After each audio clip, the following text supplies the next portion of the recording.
अस्सलाम वालेकुम, welcome back to the market update. और अभी हम बात करेंगे मार्केट कंडीशन के बारे में और क्या फ्यूचर में होने वाला है, स्पेशली बिटकॉइन में। और पिछले कुछ दिनों से जो मूवमेंट हुई है उसको भी डिस्कस करेंगे। और उसके अलावा एक जो कॉन्फ्लिक्ट चल रहा है रशिया का, और उसकी वजह से जो मूवमेंट हुई है कुछ मार्केट में, उसको भी देखेंगे। और उसका मार्केट जो क्रिप्टो करेंसी मार्केट हमारी, उस पर क्या इम्पैक्ट पड़ेगा आइंदा कुछ दिनों में, उसको भी इस वीडियो में डिस्कस करेंगे।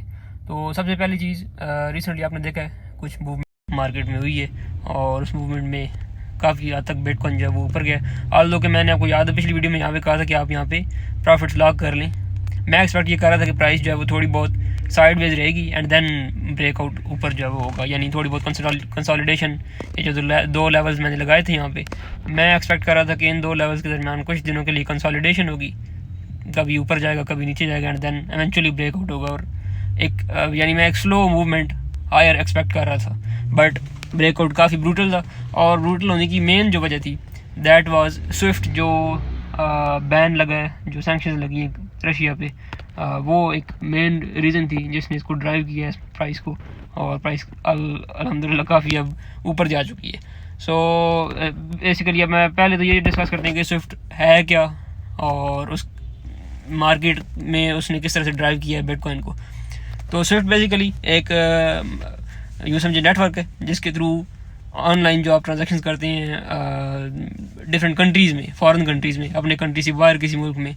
तो आपको याद होगा, अगर आपने किसी को पैसे भेजे हो बाहर, या किसी ने आपको पैसे भेजे हो, तो उसने यकीन आपसे मांगा कि आप अपना जो है वो स्विफ्ट कोड दें ताकि हम आपको पैसे सेंड कर सकें। तो बाहर से अगर कोई रेमिटेंस आनी हो आपके अकाउंट में, तो उसके लिए आपका एक स्विफ्ट कोड होता है जो आपको चाहिए होता है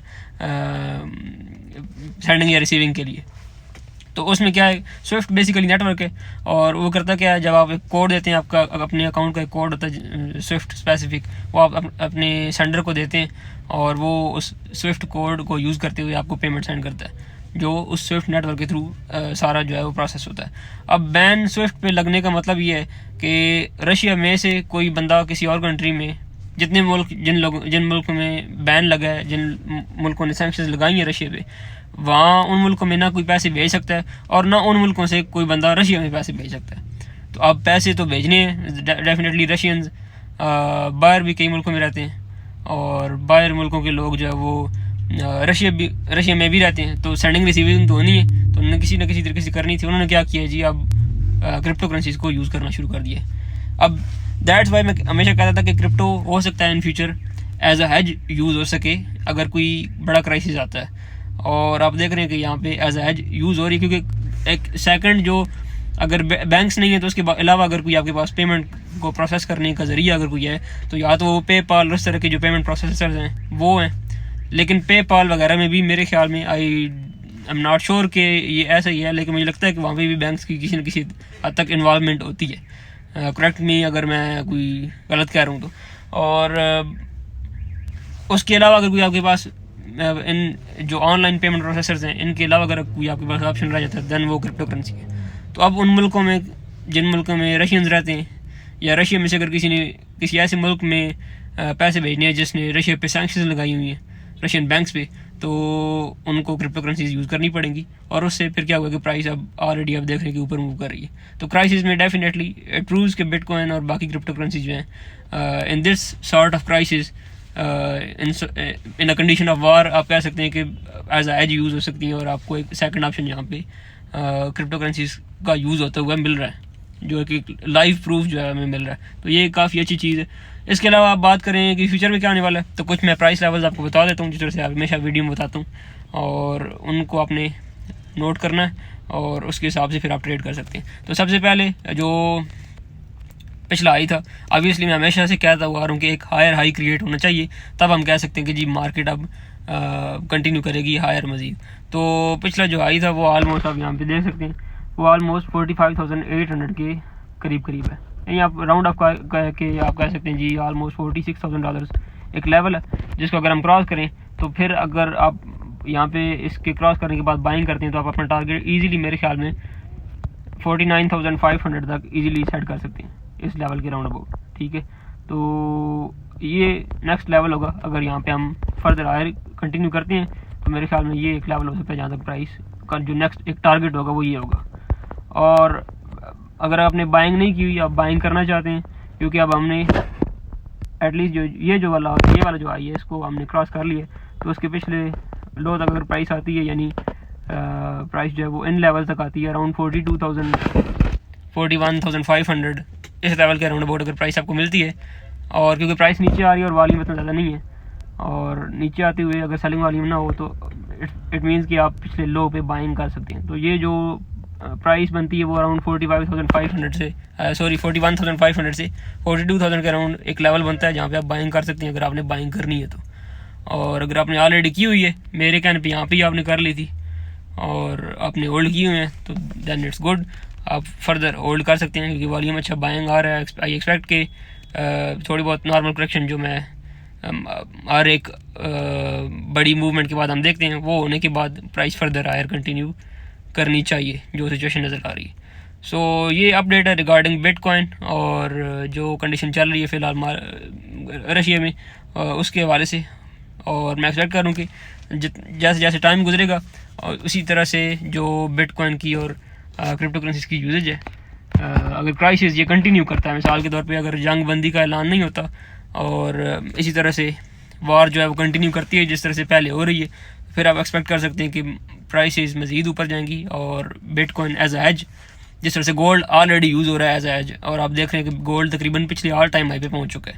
तो यू कैन सी जो प्राइस टारगेट्स हैं वो आइंदा आने वाले दिनों में इन द मिड टर्म, क्योंकि मैंने आपको याद होगा 2-3 वीडियोज़ पहले भी कहा था कि जो जब मुझे वॉल्यूम नज़र आना शुरू हुआ था बिफोर $37,000 आई थिंक, जब प्राइस थोड़ी बहुत रिसेंटली जब नीचे गई थी 37,000 से भी थोड़ी नीचे थी, उस वक्त मैंने आपको कहा था कि अब वॉल्यूम नज़र आ रहा है और आप चांसेस है कि प्राइस और जो मार्केट अब आपको कुछ वीक्स के लिए ग्रीन नज़र आएगी, बुलिश नज़र आएगी। एंड यू कैन सी वो ऑलरेडी चीज़ हो रही है। आई एक्सपेक्ट कि अगर वार कंटिन्यू करती है और इसी तरह से इसके नुकसान तो डेफिनेटली हैं, जो यूक्रेनियंस हैं उनको तो डेफिनेटली उसके नुकसान होंगे, लेकिन क्रिप्टो में उसका कुछ ना कुछ फ़ायदा भी होता हुआ मिल रहा है जो क्रिप्टो होल्डर्स हैं उनको। इट्स सैड टू से, बट होता ही है। जिस तरह से जब क्राइसिस, जितना बड़ा क्राइसिस होता है हमेशा उतनी बड़ी अपॉर्चुनिटी भी होती है। तो इस क्राइसिस से बेसिकली इस तरह के क्राइसिस ये लाए ही इस वजह से जाते हैं ताकि अपॉर्चुनिटीज़ क्रिएट की जा सके।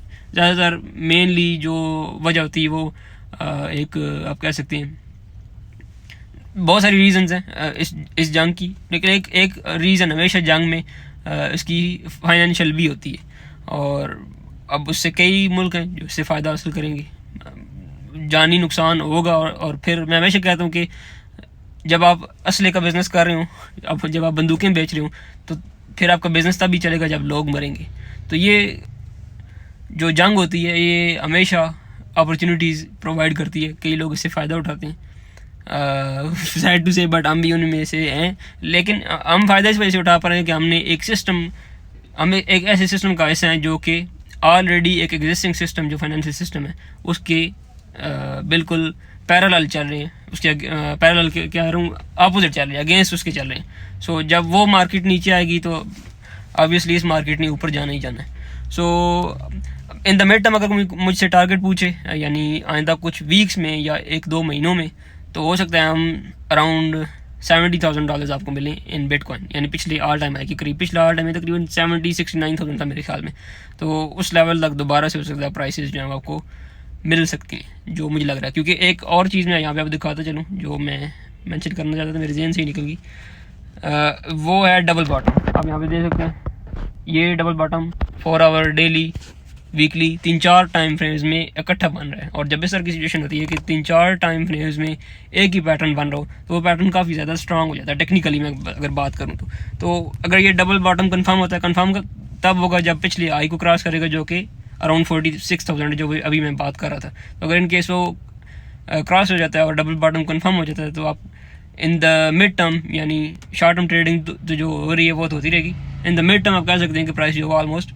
70,000 तक जा सकती है। दैट्स वाई मैंने आपको ये भी एक रीज़न थी, मैंने आपको जो मिड टर्म ट्रेड दी थी पिछली वीडियो में। अगर आप में से किसी ने वीडियो नहीं देखी, आप वो ट्रेड करना चाहते हैं, तो वो मैंने पेड ग्रुप में भी दी थी ट्रेड, और आपको भी मैंने फ्री में ट्रेड दी थी। वो मिड टर्म के लिए ट्रेड इसी वजह से दी थी कि मैं एक्सपेक्ट करूँगा अगर ये ब्रेकआउट हायर हो जाता है और डबल बॉटम कंफर्म हो जाता है, तो वो जो मैंने आल्ट कॉइन आपको बताया वो आपको अच्छा खासा प्रॉफिट जो है वो दे जाएगा।